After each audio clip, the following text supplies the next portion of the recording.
What is good, everybody? Welcome to a very special joint podcast production, Gold Standard YouTube channel, Blogging the Boys YouTube channel. It's a big week, and I have a very big guest with me from Blogging the Boys, RJ Ochoa. RJ, what's up?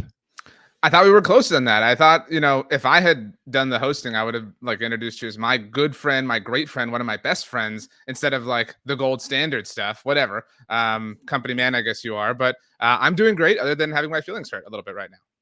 There are no friendships this week, RJ. It's Niners, Cowboys. Forget the friendships. Forget everything. This is war. You're a little bit more aggressive than I am this week. I saw one of your cute little TikToks where you were poking at Dak Prescott. I actually am sad for you because I know what this is like. We're coming in tails tucked. There's a lot of humility on this side of things. Yes. So there isn't, I think the energy you crave will probably be met when the 49ers play the Eagles, because I don't know if you guys know this or not, but they think it's stupid that you complained that you didn't have a quarterback for the most important game of your season. So yeah, but them complaining about the grass in the Super Bowl is totally, that's totally fair. Well, actually, my favorite spin on that, by the way, and I guess now that I'm on the Gold Standard Network, I have a chance to gain some followers here. I thought it was so dumb how Eagles fans warped Brock Purdy getting hurt as to a strength of their team. They were like, oh, well, that's just Kyle Shanahan's fault for trying to block Hassan Reddick with a tight end. This is a natural result of skill, which is not at all what the case is with regards to the field. Again, the goalposts have moved all over the place here, but I'm well accustomed to that when it comes to Eagles fans, given the team that I root for and support. All right, stop trying to cozy up to me and to Niner fans. Look, you mentioned it, so I want to start there. There is a lot of flowers being handed out by the Cowboys to the 49ers. Jerry Jones said the win would be, quote, inspiring. He said that we're measuring ourselves by this. I mean, he has laid it out there. And I almost wonder, are the Cowboys going into this with the wrong approach? Are they too deferential to the 49ers? Because I feel like if the Niners get up by a couple scores in the first quarter, I feel like they're almost going to be like, well, I guess we don't measure up. I mean, there's a big risk. I myself have found it interesting how the Cowboys have been really frank about things this week, because the alternative approach would be, oh, it's just another game. Yeah, they beat us in the playoffs the last 2 years, but this one counts just as much the same as the Cardinals game we lost 2 weeks ago, whatever the case may be. But, look, Mike McCarthy, who you love, has tried to make these Cowboys in the image of this team. I mean, it's more than just that the Niners have ended the last 2 seasons for the Cowboys. It's that they've run them over. After the 2021 wildcard round, the Cowboys were accused of being soft and not being physical and tough enough. And you will recall that they blamed officials a lot. A lot of that came from Mike McCarthy towards the tail end of that season. Actually, when they lost to the Cardinals, remember the great Cardinals that only squeaked out one win against the Cowboys in December. And then they got a little bit tougher. They got a little bit more kind of hardened. And I think last season was really impressive. And they survived, obviously, being without Dak for 5 games. But it still wasn't enough. And it's not just, oh, man, it's the Niners or it's Kyle Shanahan. It's different defensive minds. It's different defensive players. It's not just Debo. It's Brandon Ayuk. It's George Kittle. It's not just even the talent. It's sometimes bad luck. I mean, it all goes to crap when they play this team. And they have kind of set out to win the Super Bowl, obviously, this season, much like everybody. And they know that this is the look. Patrick Mahomes is the best quarterback in the NFL. There are other teams who have, really great things and the best this or that. The best team, top to bottom, the best roster, the best offensive play caller, all of those things belong to the San Francisco 49ers. I don't know if you remember this. Everybody remembers how Mike McCarthy fessed up to not watching every game from 2019 in his introductory press conference. He was asked during that same press conference, who has impressed you the most in the season you've been out? He said Kyle Shanahan and the San Francisco 49ers, obviously the 19 team. I don't mean to say they look up to the Niners, but they know this is how this is truly, quite literally in this case, the gold standard. I mean, this is how we know we are able to prove. I think they believe they have to prove to themselves that they can hang with this team because they haven't just lost. It has never really been a contest, despite what the scoreboard ultimately said at the end of these 2 playoff games. So what's different? Because there's a lot of Niner fans saying, Dak is still there. You guys basically have the same team. We're going to come in. It's going to be just like it has been. But we're not Cowboy fans. We don't follow the team closely nearly as close as you do, obviously. So what is different about this year's Cowboys that me as a 49er fan should be nervous about? They're a lot more efficient on offense. And people will roll their eyes at that no matter what the circumstances are because they're the Cowboys, right? Like, oh, Dak, blah, blah. I mean, the interceptions were all the rage last year. Dak has the fewest amount of interceptions in the NFCs. He has fewer than Jalen Hurts. Like, but do you hear any of that talk? No. You know what I mean? And even then, his lone interception was against the Cardinals when their win probability was like 12% near the very end of the game. It was a bad throw. It was a horrible interception. But, again, it wasn't like through the normal confines of the game. That's his only pick of the year? That's his only one. Wow. And he has taken all of the low-hanging fruit. Again, your Mike McCarthy affection notwithstanding, this West Coast, Texas coast offense that they have adopted has really been productive. They've had issues in the red zone that is well documented, but it is all about the low-hanging fruit. Dak's ADOT, his average depth of target, is the lowest it's ever been in his NFL career. Granted, we're only 4 games into the season, but because they're taking all that underneath stuff, he's getting the ball out really quickly. People are concerned because Brandon Cooks hasn't had 5 80-yard touchdowns right now, but they haven't needed that. Like they just, that hasn't been their game, and they obviously lost to the Cardinals, but their other 3 games were big time blowouts where they were able to be a little bit more conservative. So I would say that that's what's been different. And defensively, that's obviously the story. I mean, this is the greatest defense I've ever seen the Dallas Cowboys have in my life. And obviously, wow. Well, they've been really good the last 2 years, obviously, but everything's clicking. I mean, Micah Parsons, this, there's similar, flowers you could throw at Nick Bosa. Everything he does, everything he touches turns to gold, blah, blah, blah. DeMarcus Lawrence is having an elite season, a pretty underrated pass rusher, has been for all of his career.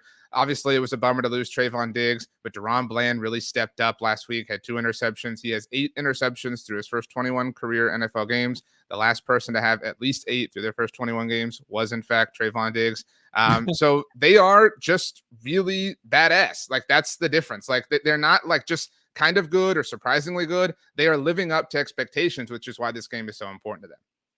Let me flip that around on you, because I will say this. The 49ers defense is not the same defense that they have had. It's not as good, quite frankly, but their offense is better. Their offense is really good right now. It's a machine. 30 points in 7 straight regular season games. Nobody's done that in the NFL in a decade. Not Patrick Mahomes, not Justin Herbert, not Aaron Rodgers, not Dak Prescott. No matter what quarterback you want to pick, nobody has done that since Peyton Manning did it with the Broncos in 2013. Even when they don't play totally well, they put up 30 points a game. That, to me, is the difference in this. I think Dallas is going to be able to move the ball a little bit more than they have in the past, but the 49ers offense is better. It's demonstrably better. I agree with you entirely. And I know there's whatever lame discourse about Brock Purdy and this and that. The weird thing is who cares? And that's what's so frustrating about the Cowboys in this particular rivalry. You can't call it a rivalry right now. It's not. It's a one-way ass kicking. That's all it is. And actually, I did want to contextualize something because I don't know if my quote would get seen by certain Niners fans. You and I were talking about this. I was with your friend, Kay Adams, I guess my friend at this point, on Tuesday. And I noted, because she was kind of talking about all the candor that has been, happening throughout this week. And I said, look, here's the thing. The Niners are the measuring stick for the Cowboys. They don't view the Eagles as a threat. And I wasn't speaking for any Cowboys player, but the Cowboys kind of own the Eagles, kind of own to, it being somewhat of a 500 proposition. It's better than that for them. I mean, Dak Prescott is 7-3 in his last 10 games against the Eagles. So they don't view that as we have to prove ourselves against them because they've done that, many different times over. But this is different. And so, yeah, and it would be one thing to go, oh, we slayed the mighty San Francisco defense. But to your point, that would feel a little hollow compared to the way it would have felt over the last couple of years, just because there has been some regression. But yeah, I mean, if they stifled this offense, I would really walk, pretty tall on Monday, just because it's different dudes. That's what I was getting at. It's Jimmy Garoppolo, it's Brock Purdy, it's now Christian McCaffrey. It didn't have to be Christian McCaffrey the first time. Sometimes it's George Kittle, sometimes it's Deebo Samuel, sometimes it's Brandon Ayuk. It really does not matter. And if you take one away or you take 2 away, guess what? They have 600 more of them. It is stupid how talented they are. And it's also dumb that Dan Quinn can't get one over on Kyle Shanahan. That's one of the weirder plot lines to this that has kind of gone under the radar over the 2 playoff games. The fact that the Padawan has outdone the Jedi Master in the 2 biggest games they faced off against one another. Okay, well, that's interesting, because what I've been telling people is Dan Quinn kind of has Kyle Shanahan's number. I mean, they scored 19 points in the playoff game last year. 23 points in the playoff game the year before that. And the Niners are putting 30 up on everybody else. So to me, I feel like Dan Quinn does have a little bit of a beat on Shanahan. He might. I'm a little jaded when it comes to Dan Quinn. I obviously love him. But I have much more respect for Mike McCarthy than, well, really anybody I think you would attest to. And so 2 weeks ago when the Cowboys lost to the Cardinals, never mind the fact that they allowed 200 yards in the first half, the entire conversation was, what about the red zone offense? Red zone offense sucks. McCarthy sucks. Dak sucks. Like, wait a minute. Maybe Dan Quinn isn't walking on water entirely. But I do think that he's going to have to be the guy that everyone hypes him up to be on the internet. That's what this is going to come down to. He's going to have Kyle Shanahan's number. And some of it is up to Dan Quinn. Some of it is up to Micah Parsons. We do a roundtable, which at Blogging the Boys every week. And we kind of agreed that the non-Dak or McCarthy person with the most pressure this week is Micah. Micah has earned the right to talk about whatever he wants for forever, really, at this point. But Micah loves to talk about how he's the lion, how he lives for big moments, how he lives for big games, how he wants to be this, how he wants to be that. Okay, man, go do it. Go kick their ass. Like, go shut down this offense that Stats just hyped up. Not even hyped up, like just talked about objective data with. I mean, like go do that. But it's going to be up to Micah Parsons. Stephon Gilmore has kind of been a little bit on shaky ground. Look, he was not traded for to be the team's premier cornerback. Obviously, the Trayvon Diggs injury changed the calculus. That's probably our biggest concern, I would say, as far as like influential positions or points that could be pressed upon. One of our staffers, Tony Catalina, made this point. The play action game is so great for San Francisco. I'm terrified that Stephon Gilmore is just going to be a step slow, and that's too much for Brandon Ayuk to get him with. And that's really, I think, where this game is going to be won or lost. Ayuk is, I'll just put it simply, he's played 3 games this year. He set his career high in receiving yards twice. He's at another level right now. It's unbelievable. 3 times. What a loser. Yeah. Let's go through this, and I want you to give me your first blush answer and be totally honest. And if we disagree, we disagree. The best quarterback on the field on Sunday night is who?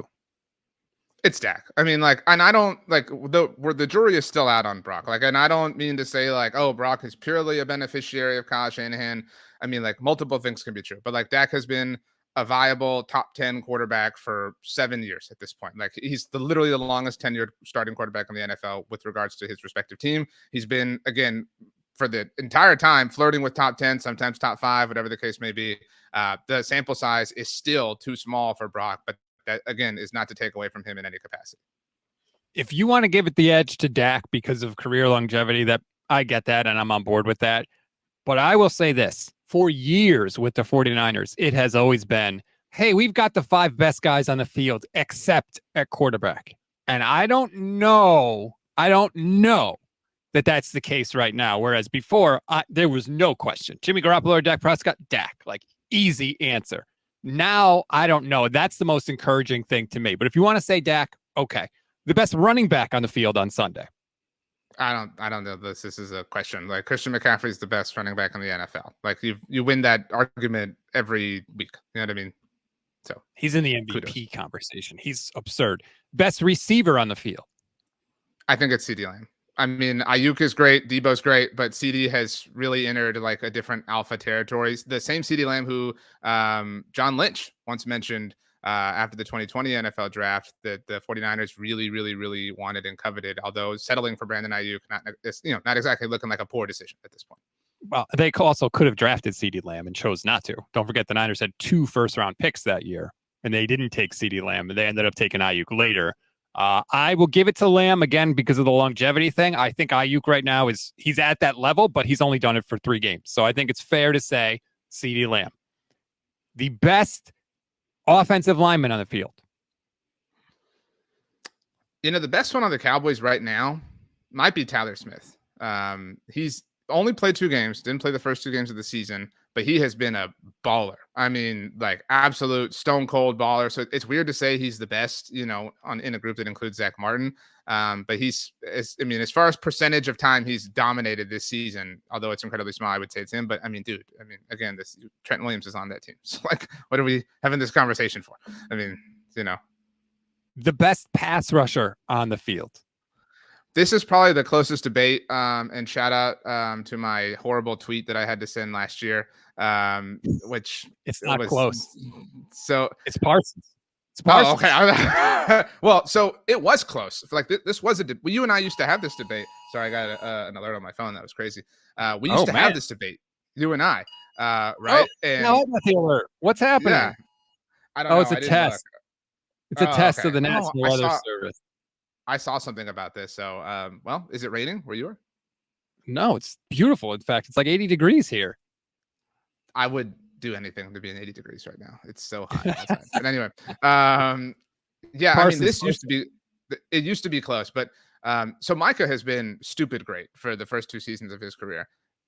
This past week against New England didn't have like a sexy, obvious moment that was amazing or whatever, but like he is the best player on the Cowboys. Like, and there's no close second. I mean, like he just has that far of a gap put between him and anybody else. He's the best defensive player in the NFL. The most influential, the most impactful, like however you want to dress it up. But that's not to say Nick Bosa sucks or anything. No, Nick Bosa's he's kind of on the list of 49er fans. You know, he got the big contract. He held out. He's got 1 sack, and it came when he was unblocked against the Giants. So 49er fans are saying he's got to get more sacks. But I just feel like Micah Parsons does not have these dry spells. Like this is for Bosa. It's going back to the end of last year too. In terms of sacks, I'm talking. Obviously, pressures and all that stuff is still there. But I think and even having one against the Giants isn't anything to like brag about right now. You know what I mean? Like, fair. I mean, the Seahawks did have 10 or 11 the other night, so I agree with that. But no, I think it's Parsons. And that's no disrespect to Nick Bosa, but Micah he terrifies me on the Cowboys. He's the only scary thing to me about your team that I really worry about because the entire right side of the 49ers offensive line is garbage. Spencer Burford is not good. Colton McKivitz is not good. And they're just going to stick Parsons there every single time. And I am scared of that for sure. I expect a lot of screens. I expect a lot of quick slants, a lot of 3-step drops. And I think Brock is going to be mainly focused on the right side of the field so that he can sort of keep Parsons in his vision, so to speak. That's where DeMarcus Lawrence has to step up. I mean, look, we have seen teams as great as Micah is, and that's a big concern of ours. We've seen teams, I wouldn't say neutralize him, but handle him. The key is run right at him. I mean, like that's another thing. Like, again, Micah's earned the right to talk, but he has said, like, I hope they do that. Well, Arizona did, and like it kind of worked out. You know what I mean? Like they kind of there's a little bit of proof of concept there. So while you might be terrified, the answer might be hiding in plain sight. But again, he has to find a way to just overwhelm the Niners. Like that's the Cowboys are waiting on that. They're waiting on somebody to find a way to be the best player on the field against this team specifically.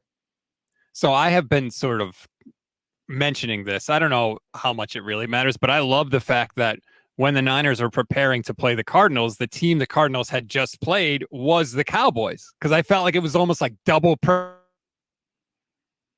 the Cardinals and see what they do. But then you also get to see how the Cardinals ran so well against Micah and against the Cowboys. What happened in that game? How the hell did the Cardinals run for 200 yards? I mean, they ran right at Micah. And I mean, there are dumb extenuating circumstances like the field that some people wanted to blame. I don't think we have a right after we made fun of Eagles fans like to the point. So like I didn't blame the field. I do think there's something to the fact that, the Trayvon Diggs thing had happened like 72 hours prior. I mean, again, and I think, I think you would agree the Cardinals are a little bit spunkier than we would have thought at the beginning of the regular season. I think there is an effect to, when the Cowboys come to town, there's a lot of eyes on you, there's a lot of attention, whatever. Like, again, all these are like extenuating circumstances, but the Cowboys were pretty overconfident. I mean, I said this in the Kay Adams clip that I talked about with you. Leading up to that week, CeeDee Lamb was asked about being 2-0 and how great they were and like, et cetera, et cetera. And he was like, yeah, well, we can't really measure ourselves right now. We're looking forward to week 5. And it was like, dude, I mean, like, that's fair, like, with regards to the Niners, but like, you have to play 2 games between now and then. So I think they were maybe smelling themselves a little bit after the first weeks of this season. And how could you not? I mean, they were doing really well. So I think that they just were asleep at the wheel. And, in conjunction with the fact that the Cardinals were not afraid of Micah Parsons. Like I said, they ran right at him. Josh Dobbs was not afraid of kind of getting out in space, and they won. I mean, they won. And again, like the loss of Diggs is an important thing because, I mean, it was Deron Bland's first game playing full time on the outside. He obviously came into the season expecting to play in the nickel.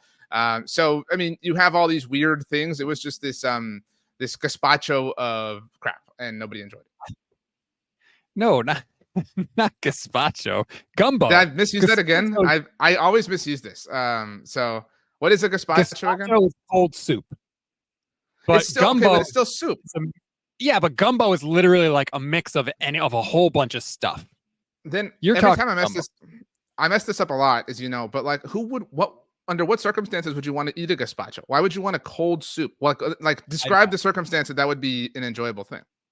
I have no idea. I would have never tasted it, and I don't ever plan on it. I feel like I'm dominating the conversation though, and I know this is going to be on your Blog of the Boys YouTube channel. So please, like, what do you want to know from me? I want to know if you think it's lame or if you feel respected with the way the Cowboys are talking about the Niners. Because I mentioned this.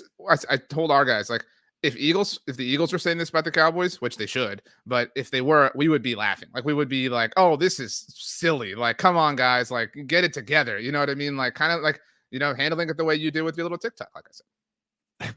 I don't like it. I think it's sort of low-key genius by the Cowboys. Like, I want them to be a little like, we got you, because I almost feel like the Niners are going to be, feeling themselves going into this game. Like, maybe the Niners would be a little too, look what they're saying about us. They don't even think that they could beat us. Why should we take them seriously? So I don't love it. Although there's two matchups, not really matchups, but there's two areas I think have juice. I think the Micah Bosa thing is real.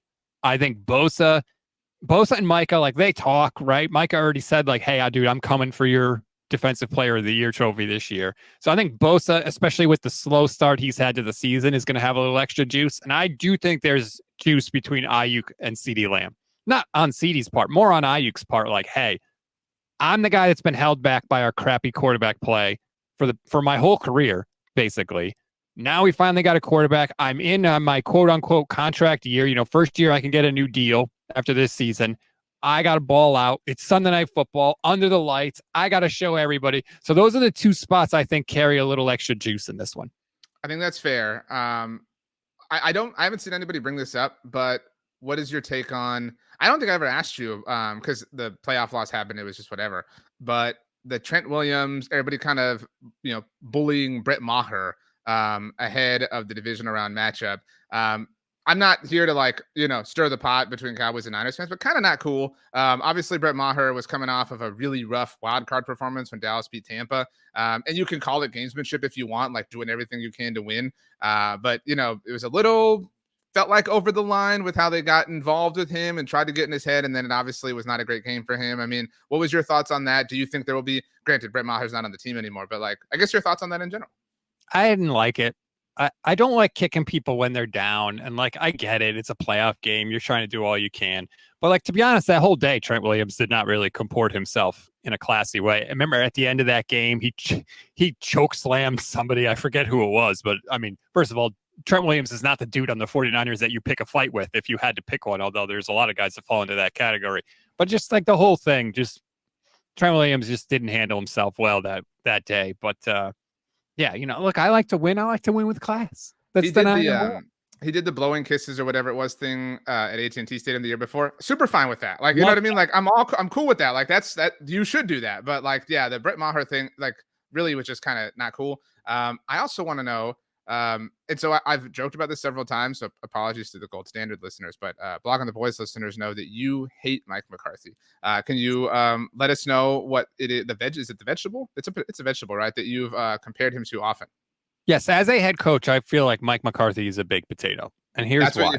No, you said big, not baked. Just to be clear, you're not specific on the preparation of the potato. It could be any kind of potato. Okay. Well, I want to make sure that because I'm worried that people are taking this as a personal attack, and I don't mean it as a person. I'm talking purely as a coach. If you have a potato, right? A potato on its own is not that good. In fact, it's kind of bad. That's horrible. I've never heard you explain this, but that's a horrible take. I love potatoes by themselves, but go ahead. Just a plain potato. Are you saying no butter or no, is that what you're saying? Well, that's true for anything. Oh, you want plain steak? You know what I mean? You can't cook it? Well, you have to cook it, but I'm just saying. Okay, well, no, I mean, that's, silly then. You can't, the analogy is falling apart, but you can continue. Baked potato with nothing else. Just a plain baked potato is not good. You need salt, pepper, chives, sour cream, bacon, cheese, all that stuff.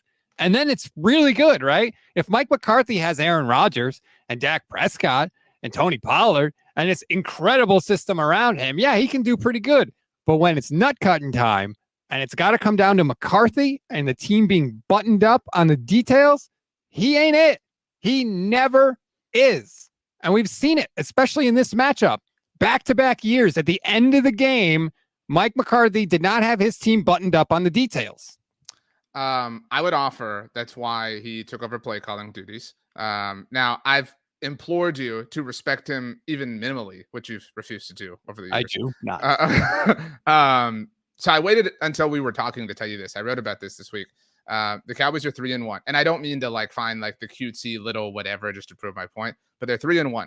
And something you have to remember, and like, look, the Niners have a longer Super Bowl drought than the Cowboys. All right, let's call a spade around here. All right, now the Cowboys haven't been to NFC title games and all this stuff like the Niners have in that time period, but like, you know, this game's about the ultimate prize. But that being said, the modern Dallas Cowboys are not a successful franchise, right? Like, we agree with this. Like, and Mike McCarthy has tried to pull them out of this rut.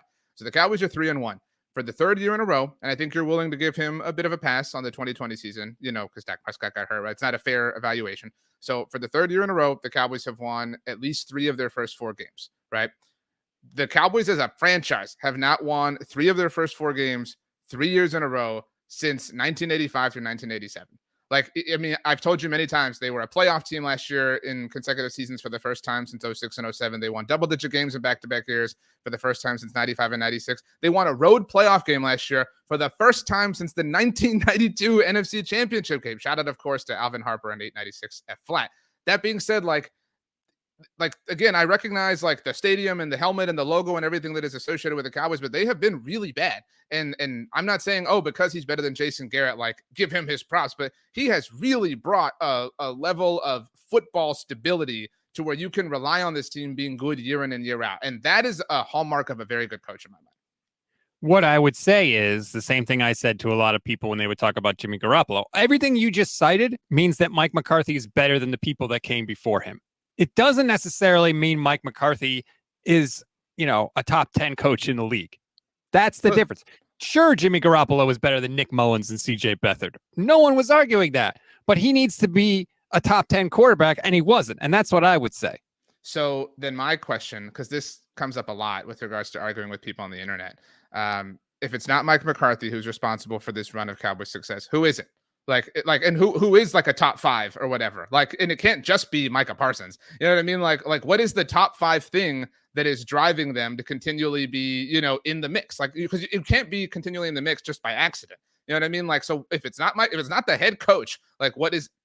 I would give it to Dak, and I would give it to the Cowboys front office. There's a lot of really good players on this roster, like a lot of them. And that doesn't happen by accident. You know, so to me, that if you're asking me who gets the biggest piece of credit, that's who I would give it to. Wow. So then what would have to happen on Sunday for you to go, damn, I have to message RJ and say that Mike, this potato on its own, rather delicious. I'd like to see them just be buttoned up on stuff. Just play good situational football, manage the clock well. And like nothing that's going to happen is going to totally change my opinion because it's only one game, but it would go a little far. Like even last year at the end of that game, the Cowboys players not knowing you got to go forward when you get out of bounds for the clock to stop. Charvarius Ward knew it. As soon as he tackled Schultz, he pointed to the ref that he was going backwards in the wrong direction, and the ref ran the clock.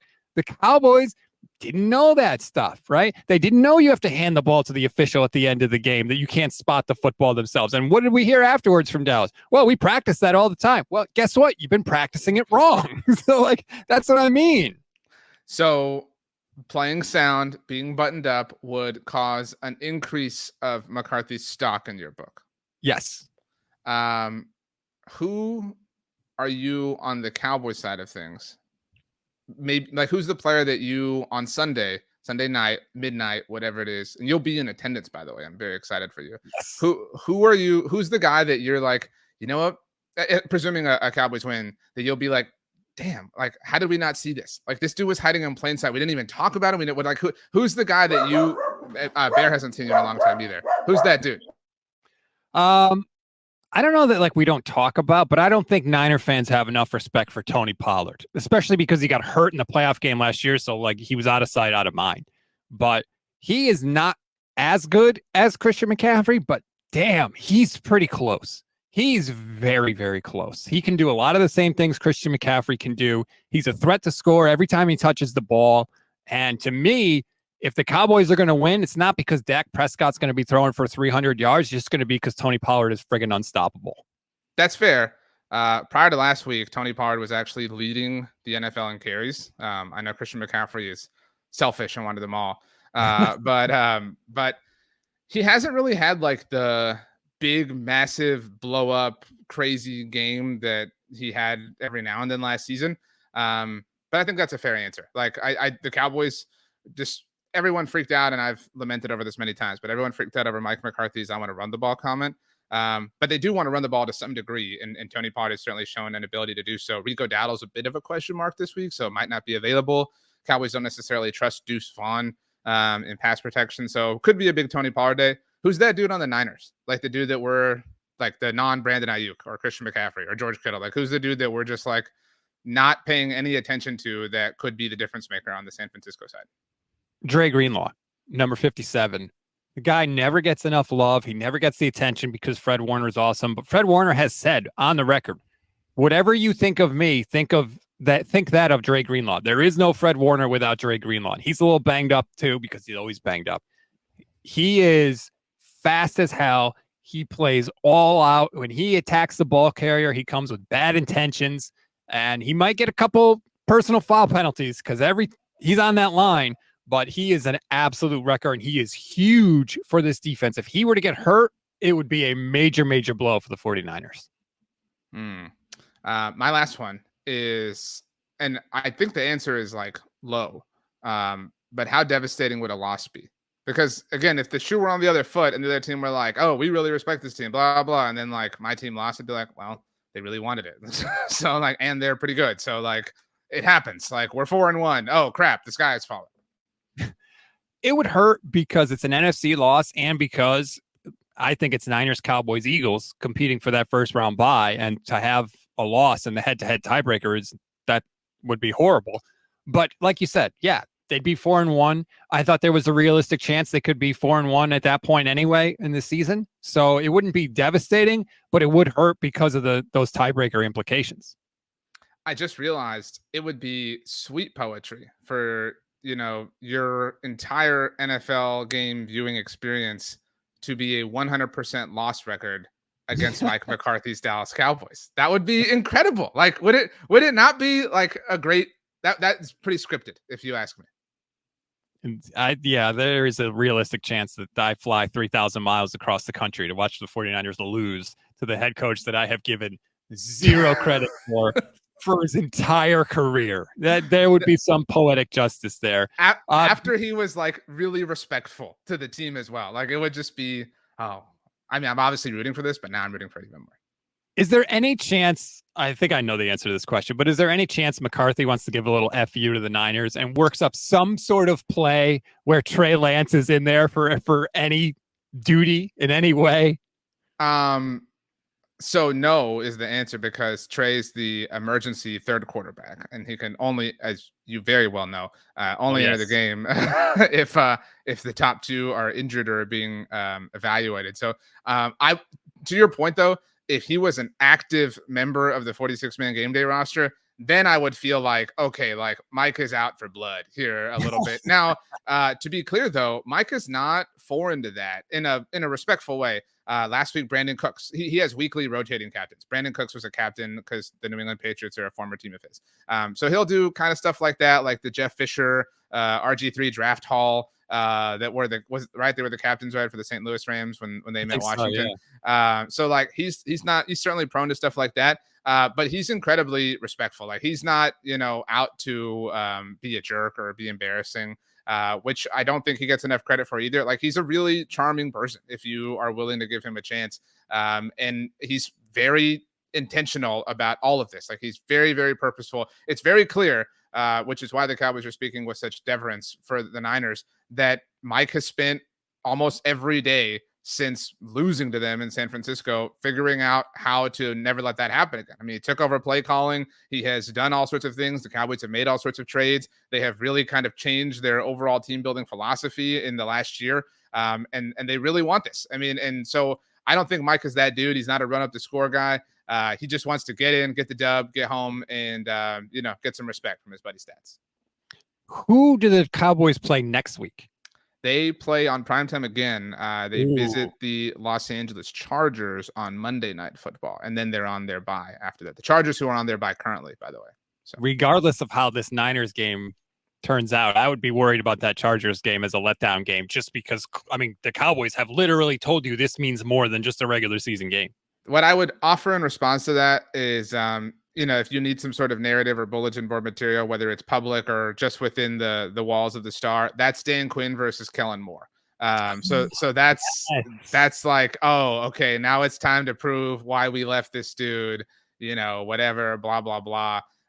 But it also, I mean, you and I make this point all the time. Like, if you're like when San Francisco lost to Miami last year, or when they beat Miami or whatever it was, we're always like, if you're going to lose to the AFC. I mean, sorry, I got that flipped. But like, if you're going to lose games, like lose those ones. So like, if I mean, beyond the narrative of it all, if Cowboys fans could have one of the next two, it's this one. Like they really, like you said, like not just a win, but like to have the head-to-head tiebreaker. That is a really massive thing. And they spent all of last season chasing the Eagles because the Eagles were so great and had just a numerical advantage over them. And they did what they could when they played them on Christmas Eve and beat them, obviously. But like when you are behind the 8-ball on the tiebreaker, it's a very difficult thing, unless, of course, the Seattle Mariners show up to save you as the Houston Astros. So thank you, Stats. I hadn't had a chance to thank you in person. I love you with all my heart and soul. Yeah, my Mariners helped out your Astros to win the American League West. Oh, God. Which is upsetting for you and for a majority of our listeners at Block of the Boys, because they're obviously Texas Rangers fans. So that's true. Just for my audience here, if anybody wants more info on the Cowboys, where can they go? RJ Ochoa is kind of a hub for everything I do on Twitter and Instagram and Threads. The joke that I make all the time is that some jerk had that on TikTok, so I had to go with RJ.Ochoa. So yeah, I don't have a cool name like Stats on Fire, like Stats does, but that's where I'm accessible. But yeah, it's weird because like anytime these two teams meet, it is like, oh, the rivalry, oh, whatever. Like I said, like this is not a rivalry right now, like the modern version of it. This is a one-way thing. Like, and if I had to put like a face on it, it's Kyle Shanahan. Like that's the hill that the Cowboys have to be able to get over, and they can't. And he's kind of the modern godfather of offenses in the NFL, although maybe Mike McDaniel's better than him, speaking of Miami. But this is a big deal. Like, and at first I was really scared that the Cowboys were kind of saying that, but now I kind of love it. Like, and even if they lose, like my take on it, if they lose will be like, look, dude, they did what we did. Like they, you know what I mean? Their heart was in it. Like we get so mad when like players or whatever on professional sports teams don't care as much as we do. They care. Like that's so cool. Like they care as much as we do. That is one of the coolest things to happen this week. It's going to be so much fun. Thank you so much for the time, RJ. I miss you. I miss doing the show we used to do at SB Nation, the NFL show. Well, I say this all the time. There's no better host in general, not just Niners, not just the NFL, not just sports. I'm talking food, culture, politics, religion. Stats is the very, very best in the business. So for the Blog of the Boys audience, I mentioned he is on Twitter at Stats on Fire, but plug away, please, Stats, for that side of things. No, thank you. I appreciate the kind words. I feel the same way about you, man. I would say good luck, but I don't mean it. Wow. See, like, again, I'm not going to do that. You know what I mean? Like, hold up. You didn't do your plugs. Again, the Blog of the Boys people need your plugs. Stats That's on true. Fire. If you care about anything 49ers, I'm at Stats on Fire and all the socials. And the YouTube channel, of course, is the Gold Standard Network YouTube channel. Please, please, please check it out. Your support is greatly appreciated. Check it out and subscribe, even though it'll distort your algorithm a little bit. But do this next time you go to like a Best Buy or something, go to all the computers there and just go to YouTube and subscribe to the Gold Standard Network. Like that's the way that you should do it. My last question, Stats, and then we can leave. Who wins the World Series? Give me the matchup and the winner. I got to think it's the Braves. They're just so freaking good. Everybody on that team they're like the 49ers of baseball, where you just look at their roster and you're like, that's a great player. That's a great player. That's a great player. But I think out of the American League, I do give a little bit of love to the Astros. Like what have they been in the ALCS like 6 straight years or 5 out of 7? This would be 7. Yeah, They're 3 wins away from 7. So that's insane. Like that doesn't happen in baseball, especially because the sample size is so big. And I think that they're going to have a leg up on the Rays and the Rangers and the Twins, who just won their first playoff game in 18 tries. Like that experience is not meaningless. So I do give Houston kind of a little bit of an advantage. Well, if they meet Atlanta again, it'd be a rematch of what 21, the last Astros loss. Wow, I can't believe you didn't pick the Astros to win. How dare you? By the way, if it hasn't been said on the Gold Standard Network, congratulations on your 3rd fantasy baseball title in 4 years. An actual tried and true dynasty, unlike the Niners of the 80s, but actually like the Cowboys of the 90s. Oh, that's how we're ending it, you jerk.